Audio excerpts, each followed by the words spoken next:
Europe is dying. Right now in Germany, 11,000 schools have closed because there are no children left. In Italy, entire villages are being abandoned. Not in decades, but this year. By 2050, 1 in 3 Europeans will be over 65. The continent that once ruled the world is aging into extinction. So Hungary did something insane. They are paying women to have babies. Not tax credits, not vouchers, cold hard cash. 28,000 euros to buy a house. 25,000 euro loans that disappear if you have 3 kids. Mothers with 4 children never pay income tax again. For life. They're burning 6.2% of their entire GDP on this. More than any nation in history has ever spent trying to make babies. That's 5.6 billion euros every single year, and it's failing spectacularly. Hungary's birth rate has plummeted to 1.38 children per woman, lower than when the government initiated this plan in 2010. February 2024 recorded the lowest monthly births in Hungarian history. They've created the most expensive demographic failure ever attempted. Yet every government from Warsaw to Rome is desperately studying what they call the Hungarian model. Because what Hungary accidentally discovered in this catastrophe might be the only thing that can save Europe's economy from total collapse. Here's what nobody understands.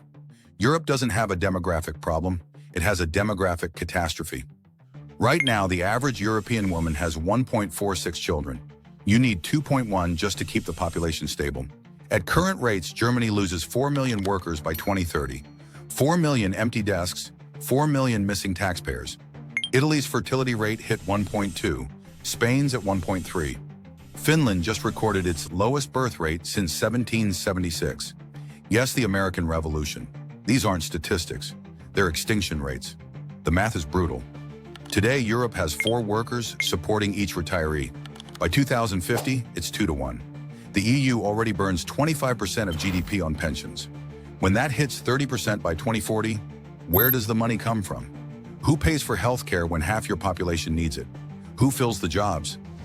This is why Viktor Orban went nuclear. In 2010, Hungary was hemorrhaging people. The fertility rate had crashed to 1.23, among Earth's lowest. But here's what's worse. 37.8% of Hungary's population decline wasn't from low births. It was from young Hungarians literally fleeing the country. 85% of immigrants were under 40.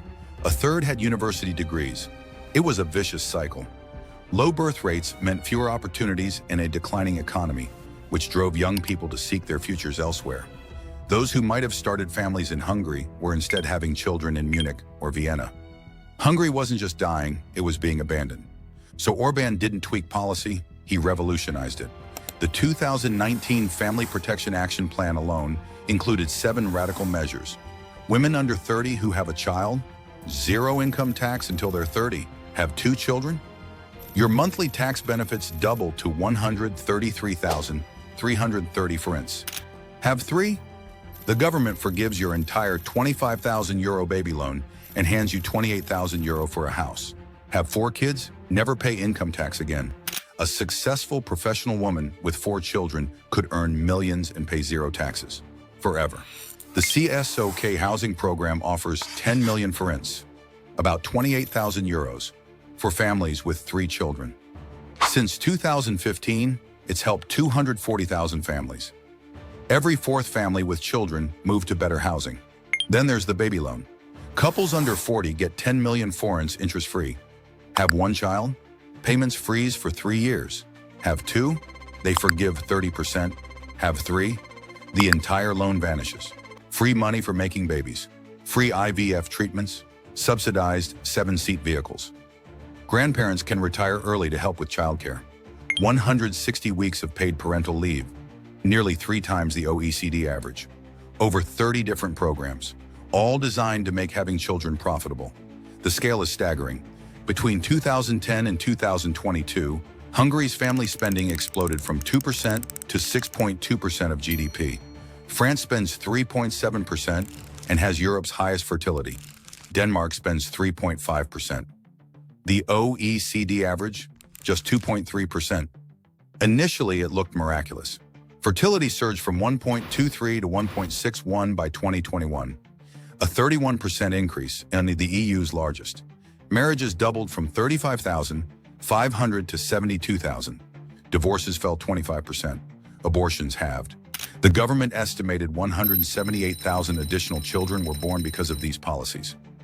Hungary rocketed from dead last in EU fertility to 5th place. Headlines proclaimed the Hungarian miracle. International delegations flew to Budapest. Everyone wanted the secret. Then 2022 happened.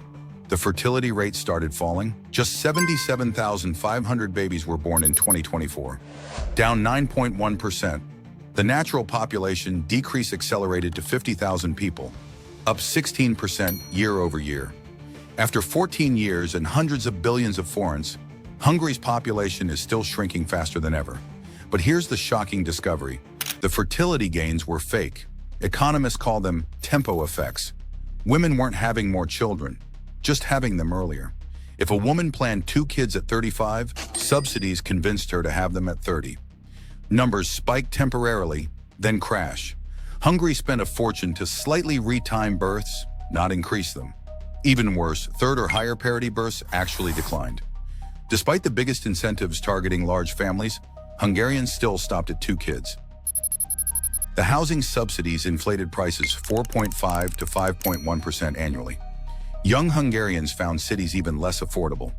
Only 10% of mothers with children under 3 were working, versus 37.9% OECD average. Hungary created a system where women chose between careers and children. Most chose careers. Critics were brutal. Public debt, 74% of GDP. Budget deficit, 4.9%. How long could they burn 6.2% of GDP on failing policies? But then something unexpected emerged. While fertility disappointed, employment surged from 52% to 80%, a 20% increase despite population decline. Real wages grew 13.2% in 2024. Purchasing power up 9%. Hungary's GDP grew 3% annually, exceeding Central Europe's 1.9% average. Here's what happened. The policies didn't create babies, but they transformed the economy in ways nobody predicted. Those tax breaks put 700 million euros directly into family pockets annually. That money circulated. Families bought cars, renovated homes, started businesses. The housing subsidies triggered a construction boom, creating thousands of jobs. The pro-family narrative attracted international companies promoting work-life balance. Hungary became a laboratory for family-friendly corporate policies. More surprisingly, the international attention itself became valuable. Hungary hosted demographic summits. The Hungarian model influenced Poland's 500-plus program, Italy's baby bonuses, sparked debates from Seoul to Stockholm. This reveals something profound. Hungary failed at making babies but succeeded at something potentially more important. Proving massive family investment transforms economies even without boosting births. Compare others who tried. France maintains Europe's highest fertility at 1.66, but differently. 40% of French children under 3 attend nurseries. In Hungary, just 7%. France invests in infrastructure. Hungary gives cash. Poland's universal child allowances. Fertility jumped from 1.29 to 1.48, then crashed to 1.33. Germany spent billions on childcare, stuck at 1.53. Singapore, with extensive support, fell to 0.97. Here's the brutal truth. No developed country has ever reversed fertility decline through policy alone. Not one. The forces driving low births, urbanization, female education, career priorities, housing costs, they're stronger than any government intervention. But Hungary revealed something crucial. Maybe we're asking the wrong question. Instead of, how do we make more babies? Maybe ask, how do we thrive with fewer people? Because Hungary accidentally proved their policies created economic resilience. Record employment despite population decline. Strong consumer spending, booming construction, wages beating inflation. They also bought time.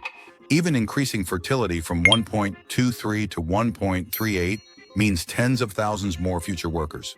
Spread over decades, every decimal matters. Hungary's still shrinking, but slower. The tragedy, it won't be enough.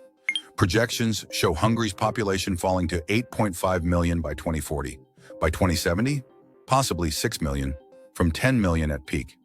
Europe faces 3 choices. Follow Hungary, spend massively, accept modest gains, hope for cultural change. Embrace immigration, replace missing Europeans, or manage decline, accept a smaller, older, poorer future? None are good, but doing nothing guarantees catastrophe. By 2030, Europe loses 20 million working-age people. By 2050, Italy's population drops 20%. Germany becomes a nation of nursing homes. Eastern Europe empties entirely. Pension systems collapse. Healthcare unaffordable. Economic growth stops. What Hungary proved, even unlimited money can't solve demographic collapse.